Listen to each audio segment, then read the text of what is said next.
I'd like to welcome the rest of the panel now to the stage, and where we're going to discuss employee performance further. So I have, starting beside David, I have Aisling Teillard, who's the CEO of Tandem HR Solutions. Welcome, Aisling. I have Joe Creegan, Head of Corporate Life and Pensions with Zurich, and I've Professor Amanda Shantz, who's Associate Professor of HR and Organisational Behaviour with Trinity Business School. So you're all very welcome this morning. So over the next half hour, we're going to dive a bit deeper into the performance of our workforces. And I suppose what I'm hoping that we'll look at is how we can measure performance, how we can improve performance, what are the influencing factors, and how can we drive a culture of high performance. So I'm going to come to you, Amanda, first off. So I'd like to ask you, if companies are looking inwardly and they're talking about things like good performance, poor performance, how do they ascertain, first of all, what is considered good performance or poor performance?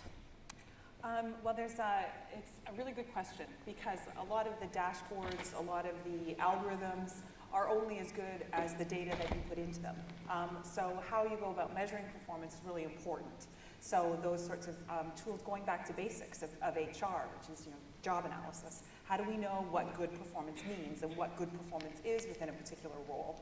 So, so sure, I think that a lot of organizations will do that. They'll go in and they'll do a job analysis. As I'm sure you all very well know, there are several ways to go about doing a job analysis. One of them that we teach in the business school is called the critical incident technique. So with this particular technique, it's a bit like qualitative research, and maybe you're thinking about your days in university. And what you do with the critical incident technique is you'd ask a whole bunch of people who know this job well. So it's not the job holder, and that's important to make a distinction. It's the job itself. So numerous people could enact that particular role. So you'd ask all sorts of different people, tell me about a time when someone behaved really, really well in this job. And so you'd start to collect stories, success stories, if you will, around when people performed well. And then you'd look across those stories and you say, are there any common themes here? And then from those themes, you'd be picking up certain competencies. And then this is one of the ways that you can understand what makes a person particularly successful in this role. There's a couple of issues with that. The first is the issue around timing. So those competencies might make a person successful now, but maybe not next year, maybe not 5 years from now. So thinking strategically, that particular approach really narrows our focus in on the here and now. It also neglects the really important role of context. And so there's some interesting research on the portability of talent. And so whether a person is talented in company A is going to be equally talented in company B. And most of the research says, well, it's highly dependent on the context of which they're coming from in company A versus company B. So if you've got a superstar in a highly structured, quite rigid or team-oriented context, and they move over to a context in which there's less structure, they need to be more autonomous, their star status will go down. It's only when the contexts match that there's probably going to be a transportability of talent. So it's not just looking at the job, it's also looking at the context and the environment, the culture. These sorts of things really matter in determining what good performance means in any particular role. Okay, and I think that links into what was said in this morning's session on recruitment and the importance of assessing for cultural fit, so that's where someone has shone somewhere in the next organisation to ensure that it's aligned to allow them to shine again. Aisling, I'm going to come to you now. I interview HR people for my job every day, and I ask them all the time what their favourite areas of HR is, and learning development will come up a lot, and employee engagement. Some people even like the really complex employee relations. Nobody ever says to me performance management is their thing. In fact, it's normally down the bottom of the list. So I want to ask you, why do so many dread it, and why do you love it? That makes me sound slightly freakish, Kate, that I love something that everyone else dreads. But I think I think people dread it because there's a lot of fear of the unknown. You know, traditionally we've set up performance management to be this sit down, face to face, once every 6 months, and people walk into those meetings not knowing what to expect, because we've had 6 months now of performance, and people are wondering, does my boss really know what I do? Is he really going to appreciate all the work that went in? You know, what kind of rating am I going to end up with? So you walk in with those fears, and the managers walk in with an equal sense of fear, because they're like, oh, I haven't really dealt with this problem that's been building forever with this person, and now I have to tell them they're a terrible team worker. And, you know, so both parties come to the meeting with heightened stress. And then 70% of the people walk out of that meeting with a rating that looks something like fully meets expectations, which is a little bit uninspiring. You know, we don't want to go home and tell our partners we fully meet expectations. So I suppose there's a lot of build-up of stress, but the reason, to answer the other side of your question, that I love performance management is because when we get it right, when we get a high performance culture, when we put in the right performance strategies, we can be the most strategic person in the business. We can drive a culture that drives performance. And I remember when I was a relatively new HR director to the O2 executive leadership team in Ireland, and I remember sitting in one of my first meetings, and it was the depths of the recession, the worst point in Ireland. And of course, revenues had slid off a cliff, customer base had reduced dramatically, and we were in pretty dire straits. Telco was hit bad by the recession. And I remember the CEO in his frustration just barking orders at everybody, going, technology, you need to get more efficient, and finance, go slash the cost base, and sales, you need to double your targets, and marketing, can you come out with a proposition that people understand? And he looked at HR and he didn't quite know what to ask. You know, it was a bit like, yeah, can you manage the headcount a bit better? You know, like, so it wasn't really any great strategic move there. And I was like, hang on a second, hang on. We don't even have a high performance culture. So none of these people are going to pull off any of these ambitious targets if we don't have the kind of culture that drives people to deliver high performance. And I think everybody theoretically nodded at me and went, yeah, that's right, but didn't believe that anything could really happen out of that. But we did set about doing a high performance program, and it contained very simple things, like we get real with people, we give each other people feedback, we set ambitious goals for ourselves, like very simple things. But 2 years later, when we returned to profitable growth, which was near on miraculous for us, the CEO stood up and he said, you know, I don't think any one of us leaders would have envisaged that it was HR who would have had the biggest impact on returning us to profitable growth.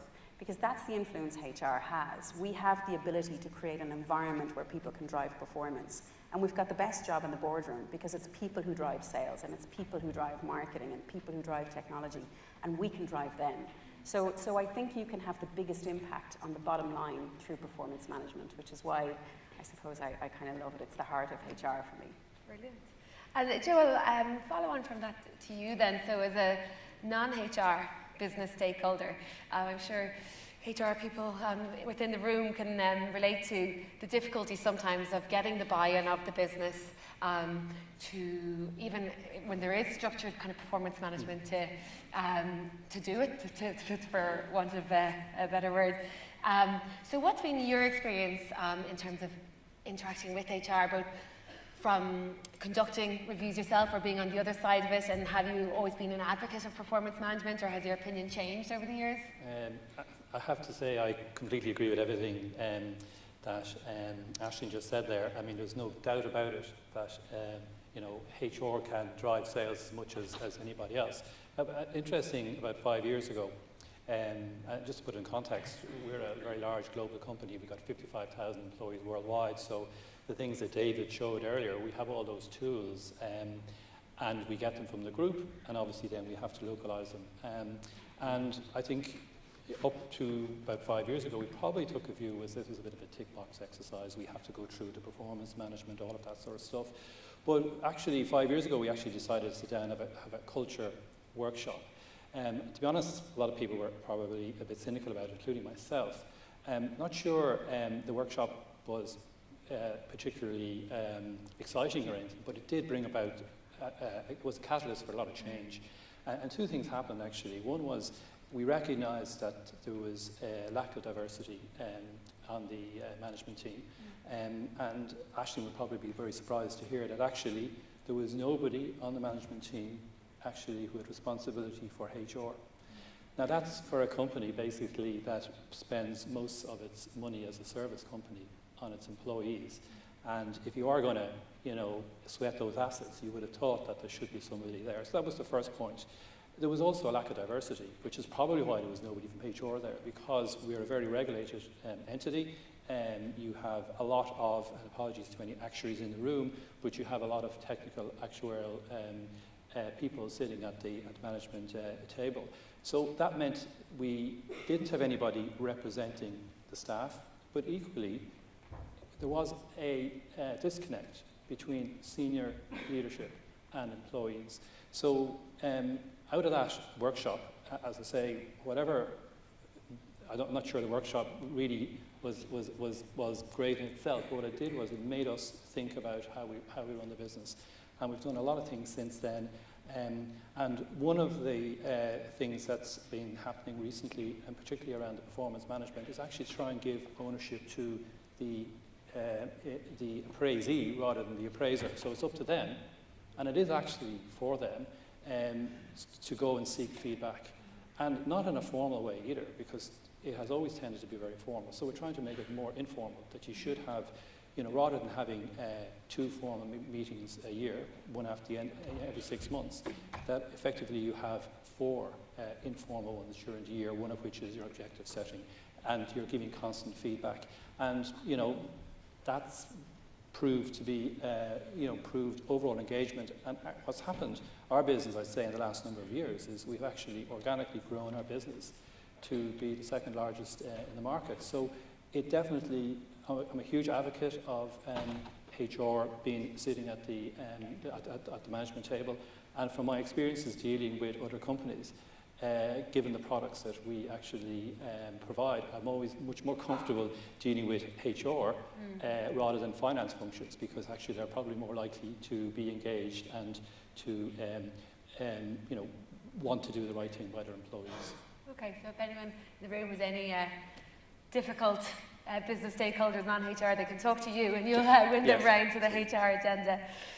David, I'll just come to you. So, yeah, you showed us in your presentation there some of the wealth of data available and spoke about how if you go looking for data, there's a lot of it out there. So when it comes to measuring performance, I suppose what are the fundamentals to get right, and where should, we're starting with basics, where do HR professionals need to start?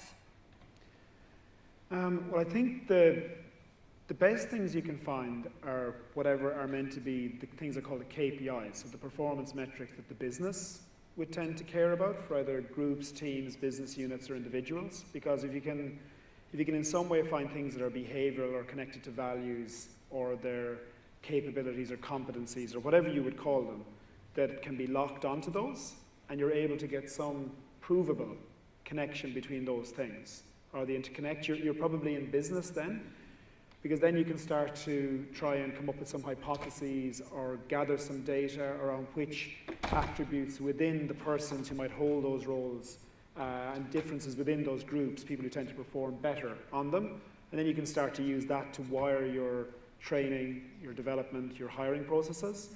I think that's probably the best starting point that you can work on. I think that through experience more than through design, I think what I've learned over kind of 20 years working as a psychologist with organizations is that it's easy for me to kind of stand up on the stage and tell people, you get this data from the CRM system and this data from the HRIS system, and then you connect it to the KPIs and you measure this and you do some regression analysis.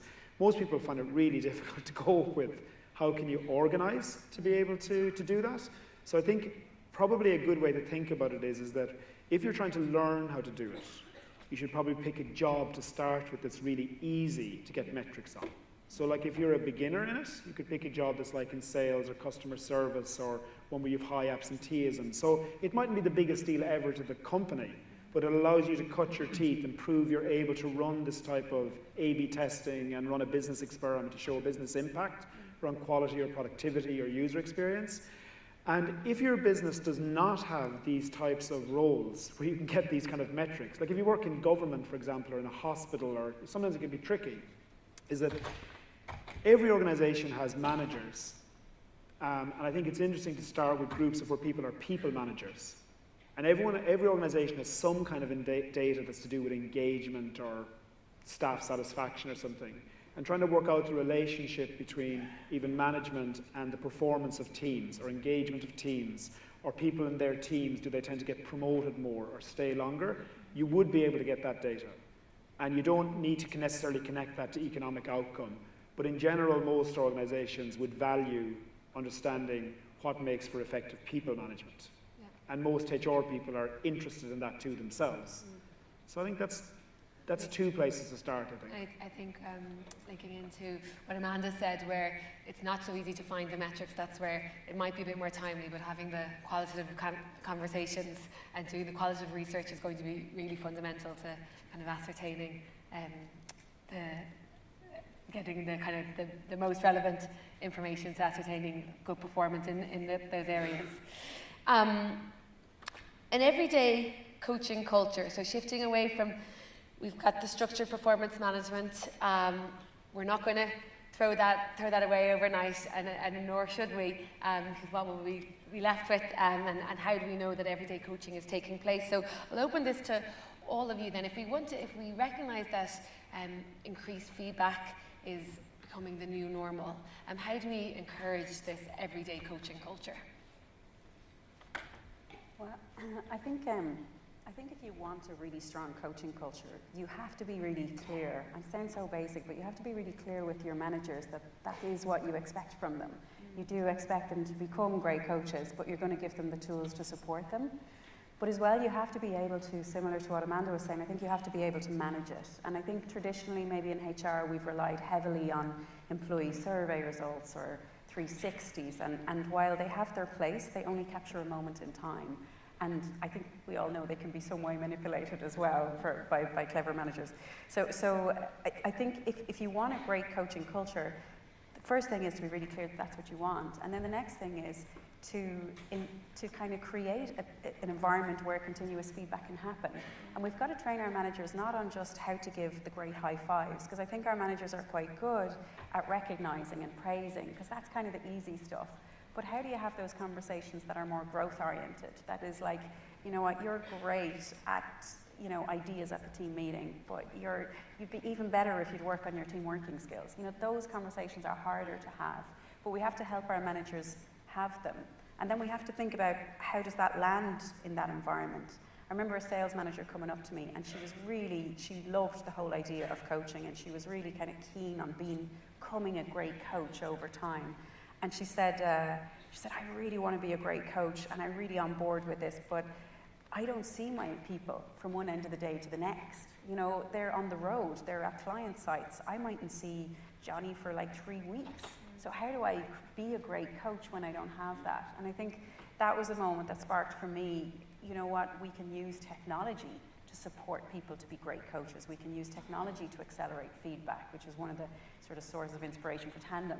But I think we have to think about how can they become great coaches and give them all of the tools that they need to become it, and then measure it, and be really clear about measuring it consistently to see, are our coaches becoming better, are our managers becoming more trusted, do our people feel like they're getting enough feedback, and all those things can be easily measured.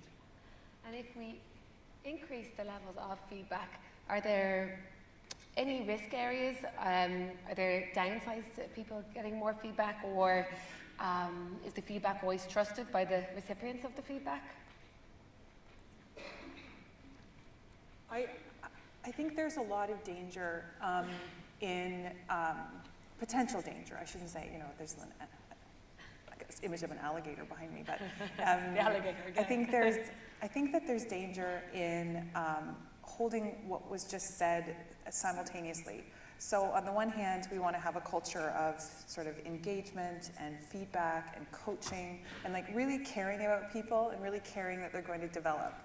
And then on the flip side, we have a potential where well, last year your engagement score was 66.7. So next year it needs to be 66.9 in order for you to get your bonus. And so you've got these dashboards or these scores that are allocated to managers based on their employee engagement scores. And I think that's really a difficult thing for people to hold at the same time, in that you're asking them to get real with employees or to give them feedback, but then also hold them to these somewhat arbitrary standards. What does 67 versus 69% mean anyways? And so in some of the research that I've been involved in on employee engagement, we've kind of come to this, that there's kind of, you can do it in two ways. You can either do engagement in a soft way, or you can do engagement in a hard way. And engagement in a soft way necessarily focuses your attention not on some sort of metric, but instead on the process and on the people and what it is that they need. Whereas focusing on engagement in the hard way is aligning engagement scores to KPIs, running these regressions and assuming that it's the engagement that's actually leading to performance, as opposed to the other way around. So the idea of collecting all of this data, I think, is great, but at the same time, the messaging behind it needs to also be really carefully crafted, so that it doesn't appear manipulative and it doesn't appear underhanded. All of a sudden people start to realize, what are they doing with my data? I think that this is a bit odd. McDonald's, for instance, just came out with a report, and they found that if they have one person over the age of 65 who works over 20 hours a week, then health and safety standards go up per store. So now they're targeting hiring older people in their stores. Now, that's interesting. Okay, yeah, sure, that's a pretty neat outcome. And I think I feel okay about that, because age is something that, you're either 65 or you're not. But when it comes to something like engagement, or it comes to something like leadership, it's a construct that we can't measure. We try to measure it through the Gallup, through other sorts of measures for engagement, but there's always going to be error when it comes to these sorts of things in terms of measurement. So we're taking an imperfect, really noisy measure, and we're correlating that with KPIs, and then we're asking people to have their own compensation based on that. I think it's dangerous. It could potentially be dangerous. Yeah, there's certainly risk areas to be aware of. Yeah. And I suppose I ask now to the HR audience here. A lot of them will be responsible for the structured performance management systems within their own organisations. So what advice would you have for the audience around how to reduce the stress that is associated with the performance management cycle? If there's any top tips that they can leave with today? Well, probably something I said earlier is to try and sort of create a more informal process. I think the problem is for a lot of companies it's every 6 months. It's too formal, and I think the other challenge around things like coaching is actually people struggle with time, because they're busy doing their normal work. So I think they need to understand that they need to set aside time to coach, to give feedback, and as I said earlier, try and put a bit of responsibility onto the employee to look for that feedback. So rather than be criticised or have these courageous conversations, that actually the employee is actually going to the manager looking for that feedback, because they perceive constructive feedback as a positive. And obviously it has to be balanced as well. I mean, you can't just focus on the negative things. But it's important, obviously, that HR make it very clear that this is something that people should take seriously, and make sure they allow a certain amount of time to do it in a more informal way, rather than, and not necessarily, it being seen as a task to be done every 6 months. Actually enabling people to be comfortable. David, I know you work with client companies across all industries. So there's a technology company you worked with, and I believe you're tasked with looking at helping them increase revenue and productivity. So when you're given something like that, I suppose fairly ambitious goals across the board, what approach do you take, and then how do you then measure effectiveness when you're brought into a client company like that? Yeah, well, I think that most people know we go around measuring things and we try and connect as something of a cause and effect relationship on people's behaviour to do the job better, so you can select or develop them in that. But I think maybe to build on what Amanda was saying is that is probably helpful in this discussion is that, so for example, we'll get asked by a company to work out, we'll say, how can we transform maybe a sales force from being maybe more transactional to enterprise in nature. And if you go on a fishing trip around all big data and you get data like, oh, if we have an over 65 person working, the McDonald's gets safer. You know, I would call that really the perils of big data, because then you're into a fishing trip with not much intelligence involved potentially.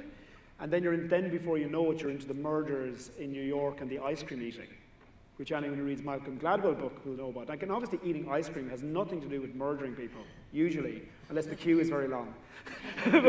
but it's to do, they're highly correlated because the length of the daytime in New York, and they tend to go up and down at the same rate. People don't do much murdering in the snow, fair bit of murdering late in the evening during the summer. And then the ice cream eating isn't too much in the winter either. But they're highly correlated, but that's total BS. About then I could say, oh, I'll reduce the murder rate by banning ice cream. So I think that what you're most after is that we want to know that there is a construct validity that's underpinning what is the behaviour or the value that's in the person, that then will be sustainable over time, that is then causing them to do things in a certain way or to adapt well in a culture that is also connected to the business outcome. And I think that we work a lot in technology where, like, we build now video interviewing systems where we can automate the scoring. I think I heard Indeed talking about like natural language processing, about we can predict people's language, which country they're from, you know, whether they're likely to be good at certain tasks.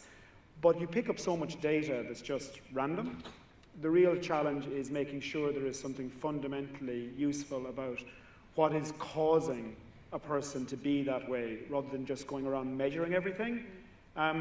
Probably having a diverse workforce in the McDonald's with an over 65 person is probably good in general, because there's loads of research that shows that diversity and breadth of people involved in a team is good.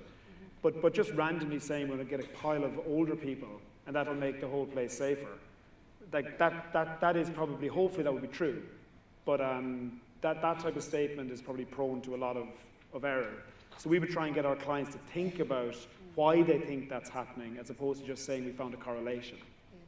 I think that's what, I think I'd agree with Amanda on that, is that there's a lot of kind of crazy sound bites that appear to be great ideas, but they're maybe not really sustainable as strategies. Yeah, I think that's coming up consistently, that there's amazing data there that we can use to support our organisations, to support our people within it, but to be careful what data we're using and to use it with caution. Well, and what would happen if we found out that, for instance, older people were performing poorly?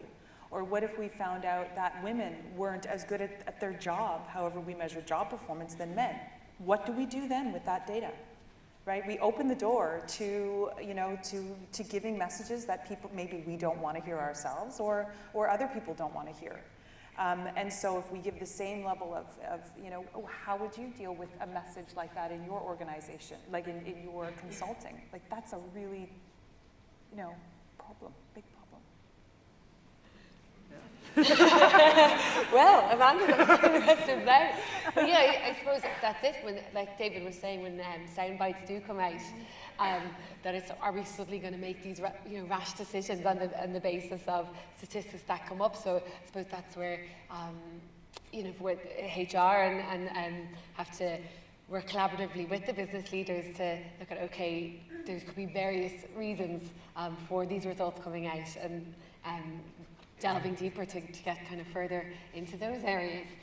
So yeah, I suppose key thing is that to use the data carefully, but it creates great insights as well. The feedback and the culture of coaching is absolutely fundamental to driving a high performance culture.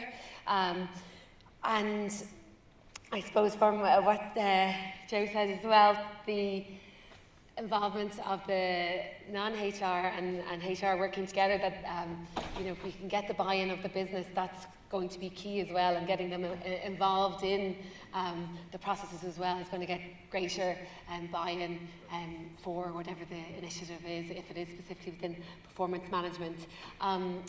We are now short on time, so we'll leave it at that, but I'll thank you all so much for joining me on stage today. So thank you, David, Aisling, Joe and Amanda. Thank you.